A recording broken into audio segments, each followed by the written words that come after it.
Ouais, salut le pote, comment vous portez? Oui, c'est Patrick. Je crois que ce soir, je vais vous montrer un truc très très vite fait. Et comment savoir quand sortir de la position lorsqu'on oublie de placer nos stop loss. Oui.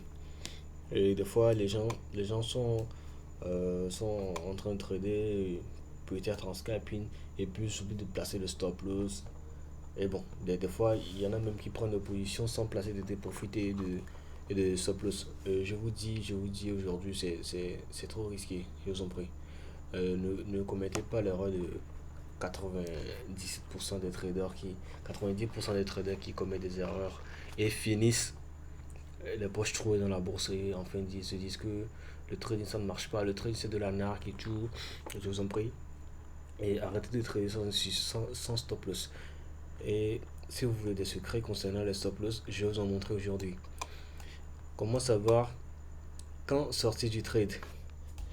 Et vous n'êtes pas sans savoir qu'en trading, il y a des pré-traités psychologiques pour le marché. Et bon, aujourd'hui, nous sommes sur l'euro USD. Nous sommes sur l'euro USD. Je crois que j'ai un problème de connexion à la maison, c'est pour ça mes graphiques ne sont pas en train de bouger. Je vais voir si c'est. Non, c'est pas encore réparé. C'est pas encore rétabli. Donc, vous devez voir ici que le marché a cassé. Bon, je vous disais, vous n'êtes pas sans savoir que les marchés ont des prix très, très psychologiques. Ces prix très psychologiques pour le marché, ce sont des prix et on les appelle souvent les chiffres ronds. Les chiffres ronds, bon, qu'est-ce qu'on appelle souvent les chiffres ronds? Un chiffre rond, c'est un, et ce sont des chiffres qui se terminent avec 3 zéros. Et ouais, un chiffre qui se termine avec 3 zéros. Ouais.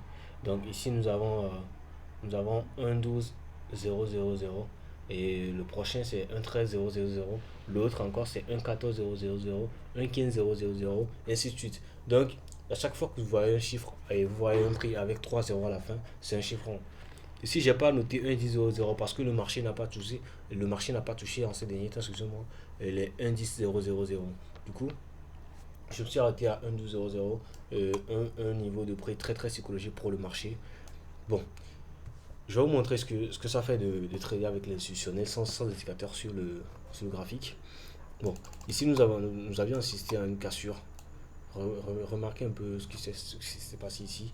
Le marché a cassé. Bon, bien avant d'avoir cassé les 1,12, il a fait un test ici. Retour en bas. Maintenant, cassure. Bon, le marché a fait ses tours. Il a cassé sans retester.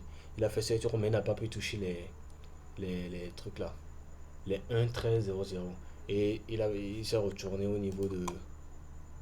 Attendez, je vais voir. 1,12,500. Voilà, pratiquement au niveau de 1,12,500. C'est très important. Après, je vais vous montrer comment repérer certains niveaux sur le marché. Mais ce sont des petits exercices que vous me pourrez faire chez vous à la maison. Et bon, voilà, le marché n'a pas pu toucher le prochain prix, le 1,1300. Et maintenant, est en plein rechute et est revenu jusqu'au niveau de 1,1200. Il n'a pas cassé immédiatement. Il a fait un test, cassure. C'était pas une vraie cassure. C'était pas une vraie cassure. Encore un test. Maintenant cassure. Et blablabla, ça se rabaisse jusqu'ici. Un retour haussier. Un test, cassure. Ça n'a pas marché. Le prix a été rejeté. Il y a eu un rejet de prix au niveau de 1,1200, 150, je crois. Un rejet de prix. Rejet. Bon.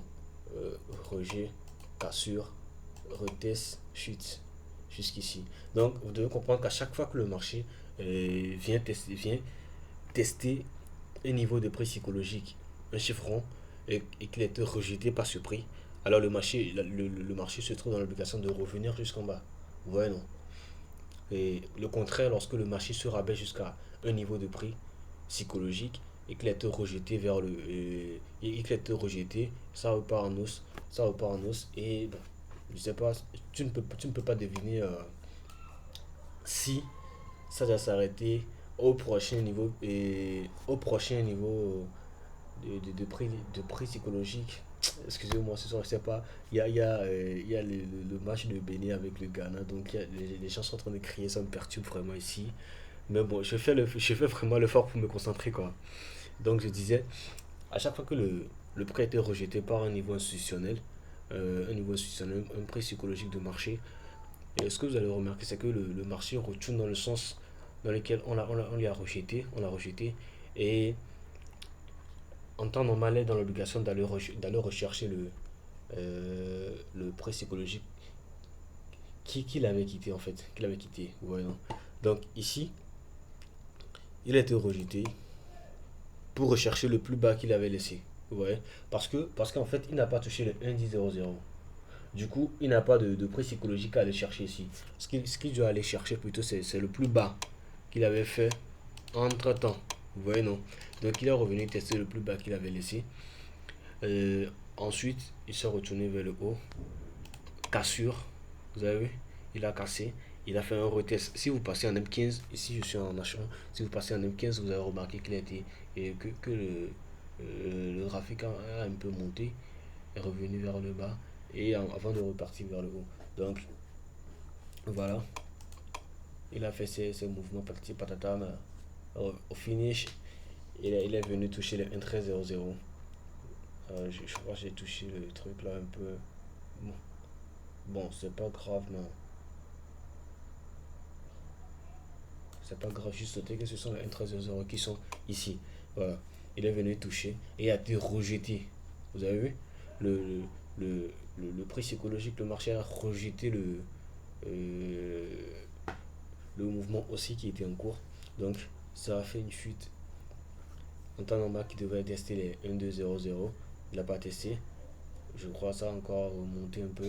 Ça a encore remonté un peu. Bon, ça a touché le 1,1200 ici. Remonter pour encore toucher le 1,1300. Encore un rejet. Vous avez vu, non? Encore un rejet ici. Le marché il est méchant. Le marché il est très très méchant en fait. Donc, nous assistons encore à un rejet ici. Ensuite, un autre rejet ici. Et bon, ça se rabaisse jusqu'à ici. Cette fois-ci, ça s'arrête au niveau de 1,2500. Vous vous rappelez, ici, je vous avais parlé d'un truc de 1,2500. Voilà, ça se répète ici. Le marché revient, s'arrête à 1,2500. Maintenant, cassure, retest. Et ça devait en temps normal repartir pour chercher le 1,1400, le prochain institutionnel. Mais ça n'a pas marché, vous savez pourquoi? Parce que le prix n'a pas pu dépasser le prochain haut. Et pourquoi j'ai le prochain en fait? Je vais modifier pour changer le truc là. Le prix n'a pas pu dépasser le nouveau creux qu'il a laissé lui-même.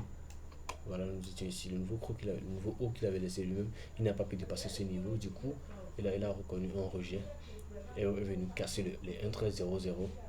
Retest. Il a testé, il a fait un pullback sur le 1,1300. Là, il n'y a pas la magie. Le trading, c'est pas du hasard, c'est pas de la magie. Tu dois comprendre que, en fait, lorsque le prix casse un institutionnel, qu'il reteste l'institutionnel, et je suis désolé, mais tu dois vendre. Tu dois vendre. Vous avez vu, nous étions. Ah oui, je vous l'avais montré ici, quelque part. Ici aussi, voilà. Le prix a cassé l'institutionnel, a retesté l'institutionnel. Il est obligé de descendre.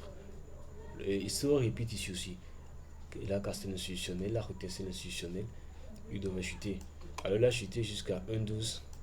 Jusqu'à 1,12. Il était resté au niveau de 1,12. Voilà, il a encore repris. Il a encore repris. Et arrivé ici. Cassure, rejet. Cassure, rejet. Cassure. Test. Un pullback. Fium. Ça repart, ça repart, ça repart, ça repart. Jusqu'à 1,14. Maintenant, nous sommes arrivés sur les 1,1400. Et ce que vous avez remarqué ici, c'est qu'il a essayé de casser les 1,1400, mais il y a toujours de rejet au niveau des 1,1400. Bon, là, on peut rien, c'est le marché qui parle. Personne ne peut. Bon, nous particulièrement, nous les traders indépendants, nous les traders particuliers, ne pourrons rien faire pour le marché parce que c'est le marché même qui décide ce qu'il va faire des gros acheteurs, des gros vendeurs. Donc ici, le marché était à. Le prix le prix a été rejeté par les institutionnels de 1,14 qui n'a pas été touché depuis très très longtemps. Donc, a fait un retour, a retesté le niveau. Il a retesté le niveau que le marché n'avait pas pu casser la dernière fois. Donc, il est venu retester ce niveau, reparti. Mais la tendance générale, la tendance à moyen terme de l'euro USD après le rejet de 1,1400 est baissière. Vous avez très bien remarqué ici.